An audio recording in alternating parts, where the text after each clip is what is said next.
ആരാ ആരാ? അമ്മ അമ്മ. ഇവരെന്തിനാ എപ്പോഴും കിടന്ന് വിളിക്കുന്നേ? എവർക്ക് വേറെ പണിയൊന്നും ഇല്ലയോ? ഇവരെ മോനാരെങ്കിലും പിടിച്ച് തിന്നോ? ഒന്നും മിണ്ടായിരേ. ഹലോ അമ്മ. പറയ്. എന്തായി? എന്ത് പറഞ്ഞു ഡോക്ടർ? ചെക്കപ്പ് ചെയ്യണം. ഇപ്പൊ 10,000 നോക്കിയിട്ട് കാര്യമില്ലല്ലോ അമ്മേ. ചെക്കപ്പിന് ചെക്കപ്പ് ചെയ്യണം. എന്താ? അമ്മ ഹോസ്പിറ്റലിൽ ഡോക്ടറെ കാണാൻ പോയി. അപ്പൊ ഡോക്ടർ പറയുന്നത് ചെക്കപ്പ് നടത്തണം 10,000 രൂപ പറയുന്നു. എന്ത് കിട്ടുന്ന എന്നോട് ചോദിക്കുന്നു. 10,000 രൂപയോ? എന്തോ ഇവിടെ നോട്ടച്ചിട്ട് വല്ലതും ഉണ്ടോ? അവരോട് പോയി പറ, വല്ല ഗവൺമെന്റ് ഹോസ്പിറ്റലിൽ പോയി കിടക്കാൻ.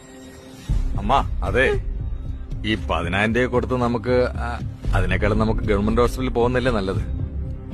ചോദിച്ചു. ഇന്ദു അത് തന്നെ പറയുന്നത്, സർക്കാർ ആശുപത്രി പോയാൽ മതി. ശരി ശരി. എന്തിനാ സെന്തിലേട്ടാ എന്റെ പേര് പറഞ്ഞേ? അവരെന്തോ വിചാരിക്കും എന്നെ കുറിച്ച്? നിന്റെ അമ്മ നിന്നെ കുറിച്ച് എന്ത് വിചാരിക്കേ? എന്റെ അമ്മയോ? പിന്നെ എന്റെ അമ്മയുടെ കാര്യം നിന്റെ അടുത്ത് അഭിപ്രായം ചോദിക്കേണ്ട കാര്യമുണ്ടോ?